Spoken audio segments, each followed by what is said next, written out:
Assalamualaikum warahmatullahi wabarakatuh. Pada mata kuliah Perdagangan Internasional kali ini, kami akan mempresentasikan yaitu How to be Exporter atau bagaimana cara menjadi eksportir.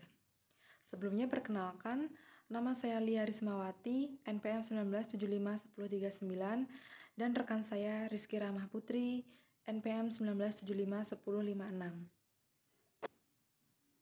Yang pertama adalah pengertian ekspor dan eksportir.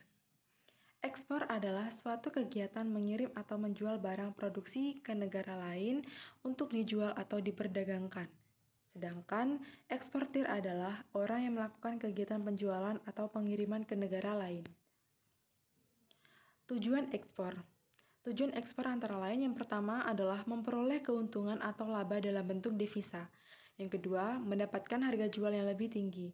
Yang ketiga, melakukan penetrasi atau membuka pasar baru di negara lain. Yang keempat, menciptakan iklim usaha dan ekonomi yang kondusif bagi secara nasional maupun global. Yang kelima, mengendalikan harga produk ekspor di dalam negeri.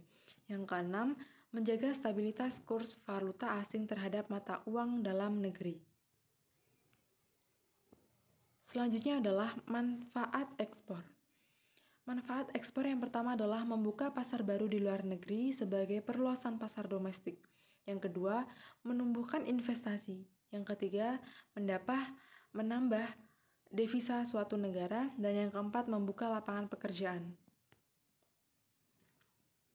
Berikutnya adalah langkah-langkah eksportir. Yang pertama, membuat surat kontrak penjualan atau sales kontrak proses. Yang kedua, penerbitan surat jaminan pembayaran importir kepada eksportir atau letter of credit atau LC opening process. Yang ketiga, penerbitan dokumen pengapalan atau pengiriman atau cargo shipment process. Dan yang keempat adalah pencarian dokumen pengapalan atau klaim atas barang yang sudah dibayarkan importir atau shipping documents negotiation process. Untuk selanjutnya akan dijelaskan oleh rekan saya yaitu Rizky Ramah Putri. Selanjutnya, saya akan menjelaskan tentang syarat menjadi eksportir.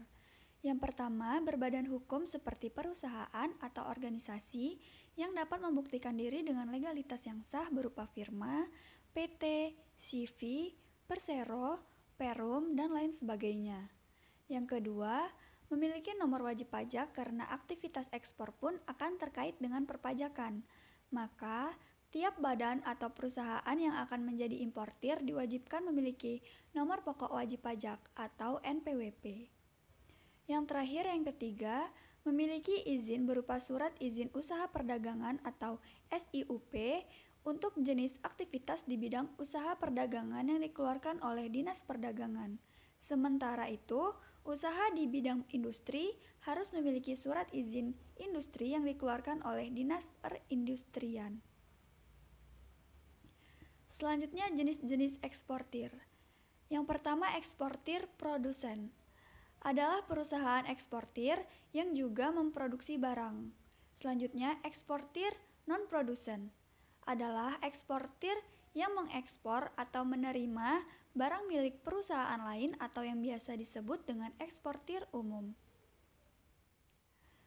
Selanjutnya, peran eksportir.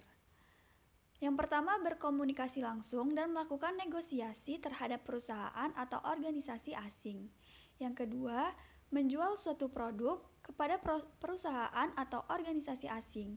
Yang ketiga, eksportir bertanggung jawab menjaga kondisi dan kualitas barang yang akan diekspor hingga sampai ke tangan pembeli. Yang keempat, memperkenalkan produk dalam negeri kepada perusahaan asing atau pasar internasional. Yang terakhir, yang kelima, menjalin kerjasama dengan pelanggan baru dari berbagai negara asing. Yang terakhir, prosedur ekspor. Dapat dilihat dari gambar yang tertera bahwa prosedur ekspor yang pertama dari eksportir menuju ke pengadaan atau produksi barang, lalu ke pelayaran atau penerbangan, selanjutnya ke bea dan cukai pelabuhan muat, pengapalan barang, dan yang terakhir pelabuhan tujuan. Atau bisa juga melalui bea dan cukai pelabuhan muat, lalu ke koresponden atau receiving bank, lalu ke opening bank, Dan selanjutnya importir.